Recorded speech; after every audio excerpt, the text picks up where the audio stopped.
Hello everybody, how you doing? In today's video, I'm going to be talking about some Final Fantasy VII news, talking about the last part of the remake series, or the remake trilogy, and I know I'm late on the news, I'm sorry.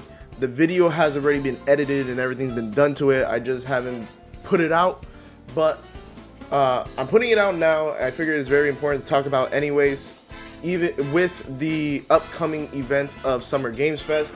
So without further ado, I hope you guys enjoy the video. If you do enjoy the video, go down below, hit the like button and subscribe, and also leave a comment letting me know what y'all think of the last part of Final Fantasy VII. Do you think it's going to be a banger, or do you think it's going to be a flop? I personally think it's going to be a banger, considering how much time and effort they've been putting into the series, and especially with everything that I read in the article.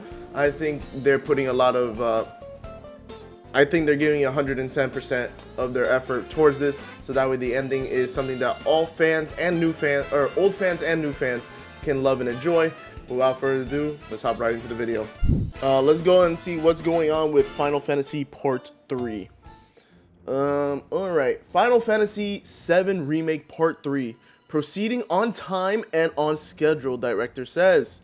Please look forward to it just a little longer. Summer Game Fest, I'm telling you guys, I'm telling you.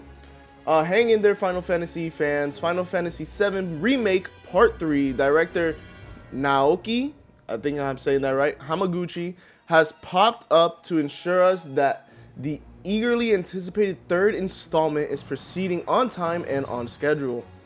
This would possibly be more comforting if we knew what exactly the schedule was. Hamaguchi is playing his cards very close to his chest, and we haven't yet received a release window, let alone a firm date.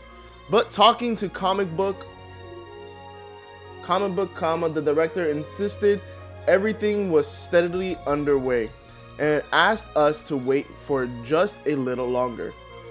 What I can say is that the development itself is proceeding on time and on schedule, Hamaguchi said. We believe it'll become a title we can deliver with confidence as the culmination of the trilogy we know many fans are eagerly waiting, and preparations towards the announcement are steadily underway. Please look forward to it just a little longer. Okay, this shows a whole bunch of different stuff. Knowing Square Enix is making preparations for the release date announcement sure is good news too. Given how long we've waited, Final Fantasy VII Remake was chopped up into 3 different installments, with one releasing in 2020 and the second part in 2024. So very similar. Once again, I feel that it's very similar to original Final Fantasy, where you had 3 parts, 3 different. I believe it was on 3 different discs. Correct me if I'm wrong, but 3 parts. We've waited. We got the first part released in 2020, the second part released 4 years later, which I don't think that's bad. It actually gives the fans time to gather their excitement for the game, right? Rewind, with one releasing in 2020 and the second part in 2024.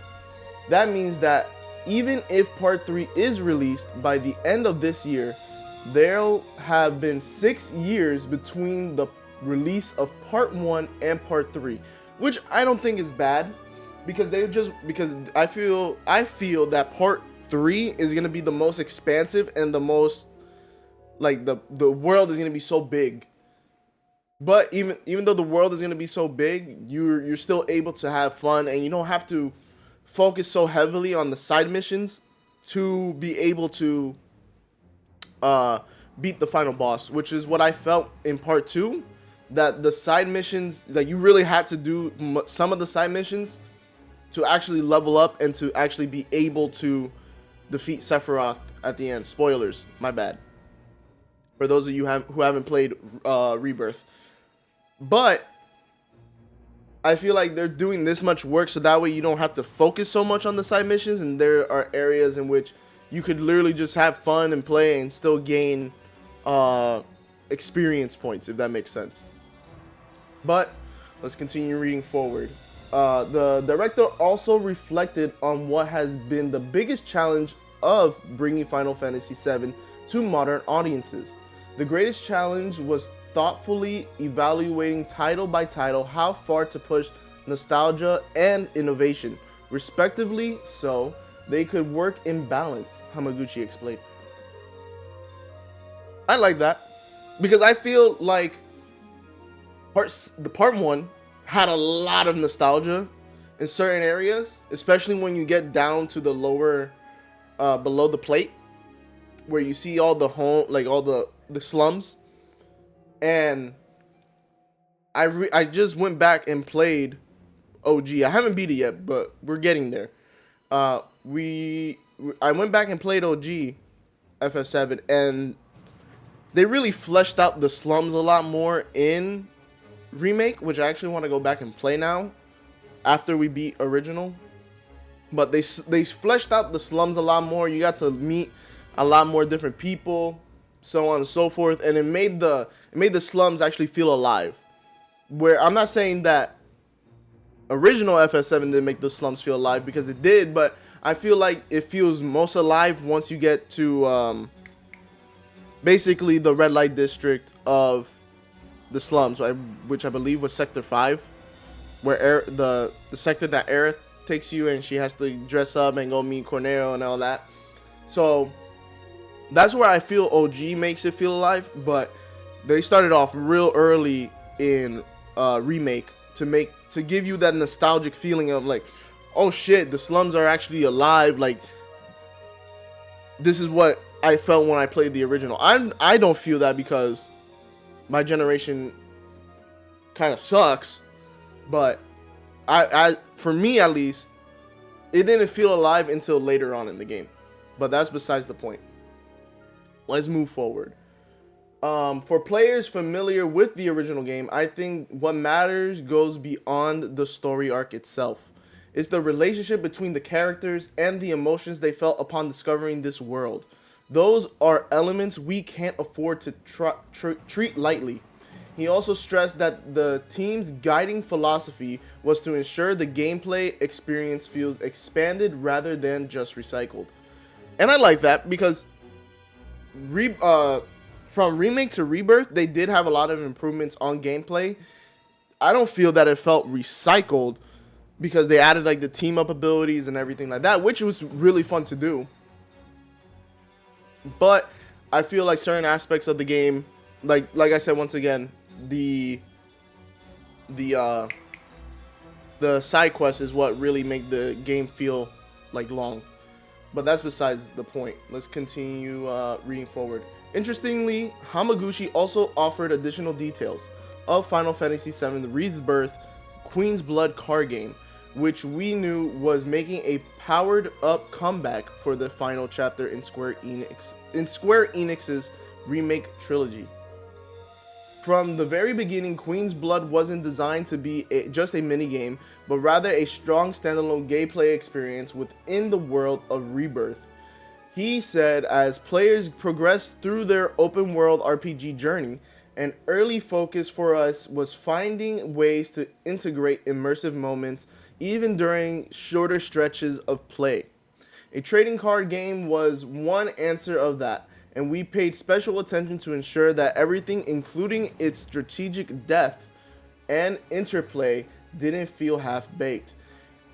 I'm actually not mad about this because I personally have just gotten into like card games, like tabletop card games, and the one that I've gotten into is Magic the Gathering, which I feel feels very similar to this shit because of the fact that you have a certain amount that you can spend on each creature to build your board, and then you just fight.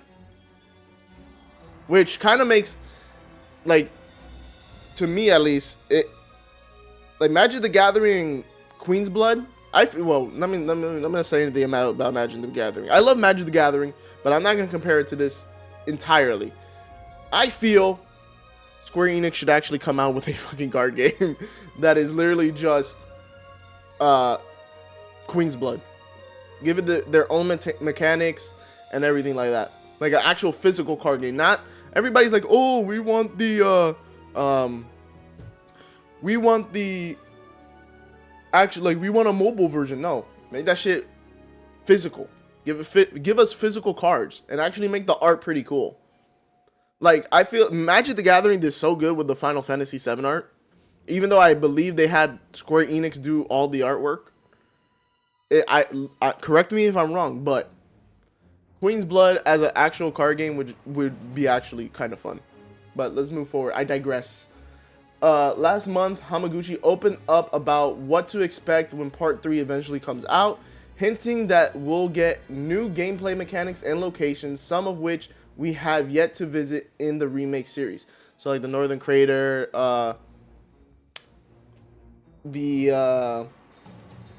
what is that area? I know I'm missing an area, but there's one area in original FF7 that I think would actually be pretty good in a modern take and expanded upon, where you see the jet crashed into like the skeleton of like one of the I don't know what the creature was, but if you know what I'm talking about, you know what I'm talking about, right? Go play original FF7, guys. I feel like that area would be cooler if it was expanded upon more. Like if you actually got some more history on it, because they just like, oh yeah, this thing happened, and then you go into the city of the ancients or the Forgotten City, and then you find Aerith, and then once again, if you played original FF7, you know what happens to our girl Aerith. Sad moment. But yeah, that I feel like they should have expanded upon that a little bit more in FF7 Remake. Not just made it like, oh, you need to go to the Temple of the Ancients. Well, here you go. You make it to the temple, you get to the Forgotten City, and then there's like not really anything. Like literally, the Forgotten City is the last part of the game, and I feel like that little mini game. I don't feel like we need that little mini game, but like that environment. Hey, thanks. Hey, thanks for the cheers. I like it. Appreciate it. But I feel like that little mini game in which you go and you start digging for like little stuff like that. I feel like that could be skipped over, and you could just go and basically like, oh, I'm going to what is it called? I'm just gonna go explore and find out the history of this area. Like they do, like they did it similar. They kind of did it similarly with Gongaga. Like you go to Gongaga, you find the materia, like the summon materia of I forget the summon's name, but like the big bull thing that controls all the elements. And then they give you like a slight little history tidbit. They're like, oh yeah, there used to be a reactor here. The city got blown up, and now they moved somewhere else. Like that's literally the synopsis of it. But I really want a more in-depth, or like an in-depth history on the archaeological site, because I feel like that will give the world more of like, it gives the world more immersiveness, and it tells you a lot more about the history of like Shinra, if it was Shinra that did it, and like everything that happened before Shinra became a big company, right? Because Shinra before was a military company that was just focused on war. So that would make sense as to why there's a jet there. But the creature part of it, I would like to learn about that a lot more. Because I didn't really understand like the why was this beast there, and why was it in the way of a jet in the first place, right? But I think I'm going on a rant. Let me continue forward. The director also recently teased that the core game experience is almost complete, and while he really wants everyone to play it as soon as possible, the team has now moved on to refining and polishing. He also recently discussed, the impact of expanding the platforms on Switch, on which the Final Fantasy VII Remake series is available, insisting that going multi-platform will not in any way lower the quality of the third installment. Thank you. Now we can have more people love this game. And that was the end of the post. But I feel like this was a really good article, and I feel like everything in here calms my nerves for part 3, because we haven't heard very much about part 3, except for the fact that, oh, we're almost done. We don't have a confirmed date, but we're almost done. So yeah, most definitely, I like what I see. I like what I'm hearing, and this makes me even more excited for part 3. But yeah, I think I'm gonna goon now. But yeah, I want to get back with the characters that I love: Cloud, Tifa, Barrett, Red 13, and I finally will get to play Vincent, guys. We get to play the amazing character known as Vincent. I hope his limits are fucking dope. I hope you could play him in like his big kaiju form that you have to fight him as when you go into Shinra Manor, because that would be pretty damn dope, dude. Like, dude, let me tell you, dude, if we could have big kaiju battles with Vincent, pretty dope.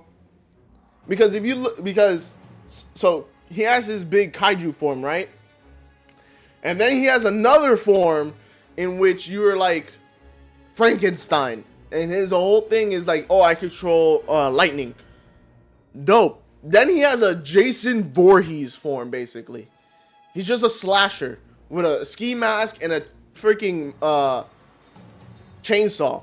I mean, I don't know how that's gonna work out because of the rights of that character, of Jason Voorhees, but it would still be pretty dope, in my opinion, if we could have something similar to that. Like, have a big kaiju monster, have a mid-size, like Frankenstein type-esque monster, and then have a slasher. Just literally just run around and slash people. But I feel like that would be pretty cool. And then Sid, oh buddy, Sid, you have to make that boy, you have to put jets on his spear and just have him move fast as hell. Make it look like Kakashi's super in Ninja Storm.